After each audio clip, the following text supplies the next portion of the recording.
AITAH for leaving my wife after she requested a divorce on paper so she could qualify for government assistance. I 35M was told by my wife 34F that she wanted a divorce so she could qualify for government assistance. We have been together 5 years and married for 2. We both live together with her 2 children 15M 7F. She has a master's degree in education and is in good health.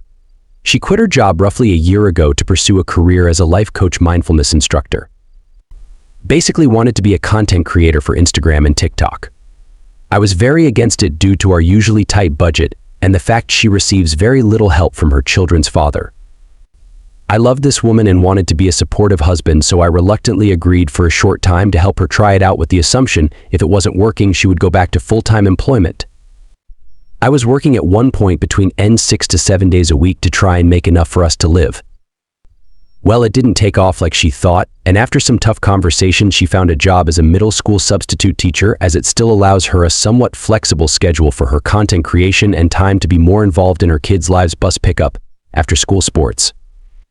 This arrangement is still not working as it pays very little, and we live in an expensive part of the Northeast.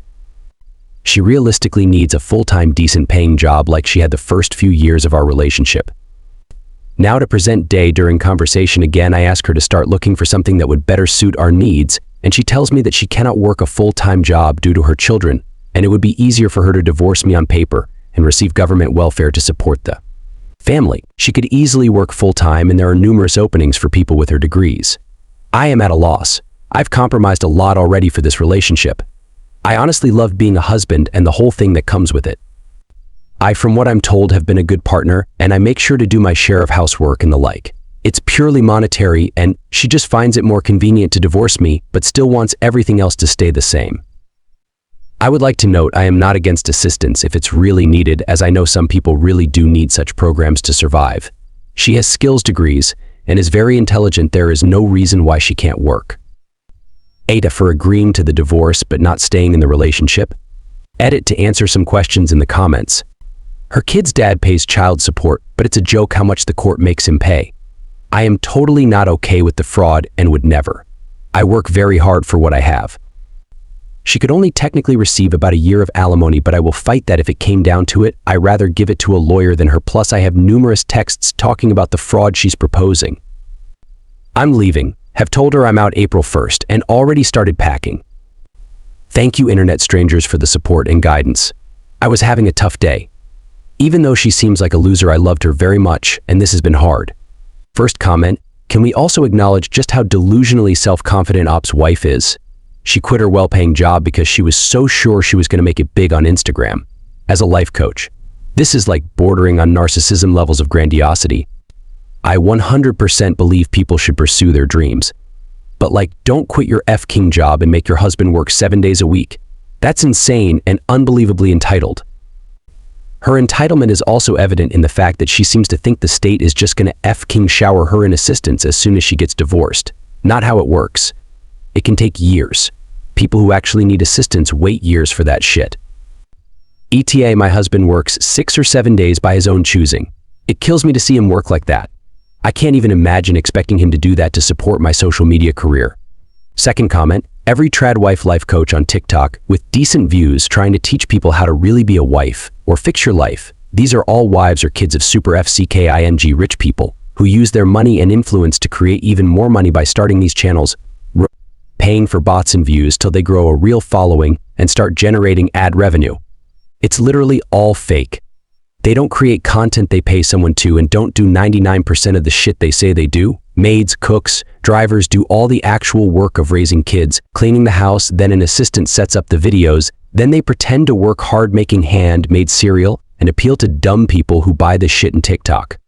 If you actually want to save the marriage, sit her down and tell her that everything she's force-fed on TikTok is curated, fake, and she has zero chance of becoming that famous nor making a career from it.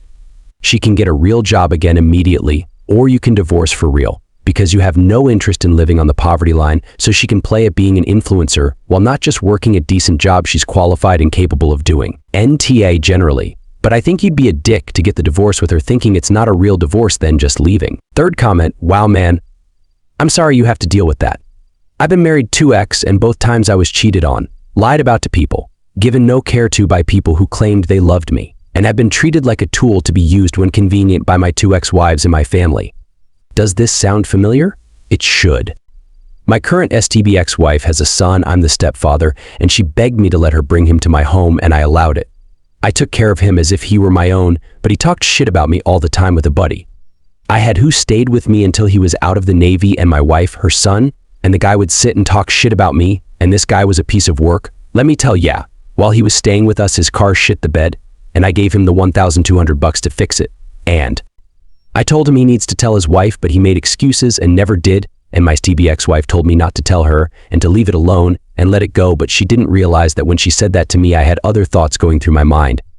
At first it was, why is she defending him? My second thought was, what did I do to deserve this? I've since come to the conclusion that she was cheating on me with him, and she denied, and denied some more, and did so all the way to the end. But she labeled me the bad guy. I cut contact with everyone who was on her side and her as well. Fourth comment, your wife wants to be a criminal rather than work. Of course you're NTA. You don't want to be an accessory to crime. This is not a victimless crime. The people that scam the system give selfish Ayn Rand groupies ammunition to bitch and moan about how contributing to the social safety net is just government-sponsored theft. On top of the legal implications, it's just plain stupid. A life coach on government assistance? Who is she planning to coach? Other fraudsters, influencers, if they become at all successful, get stalked and investigated and trash-talked. There are subs here that chatter about various influencer types. If she's successful as an influencer, word of her fraud will get out. If she's not, government assistance is not the glamorous life ignorant people think it is. It's restrictive, it's demeaning, and people are always judging you. Other kids will judge her kids, and yes, they find out. Fifth comment, NTA. Just saying, every content creator that I've watched become successful didn't just dive into it with no safety net. Either they grinded two jobs, the normal one, and content creation with the knowledge that their social life would disappear for a year or two minimum. Sometimes with the support of a partner, or their partner made enough income for them to, as a team, decide to take the chance. Same goes for starting a business, because that's what you're doing as a content creator, launching a brand. The amount of people who think, well, I'll just start now, I don't need to support myself while I do it, and complain about how much work it is, was never going to make it. Most successful content creators are putting in 60 hours of work a week, and oftentimes their off hours are constantly thinking about what they can put into their work. When you have asymmetrical or atypical work, especially when it's a job you can put infinite amount of time into, when you're first starting, you have to put infinite amount of time into it to stand out. Every second you don't, someone who is willing to put in more time than you is likely reaping the rewards you aren't. It's not the glitz and glamour you see in 2-minute clips online. But I'm sure you know this. You aren't the one who needs to hear this. You need to focus on protecting yourself from her bad decisions if she isn't willing to have a reality check.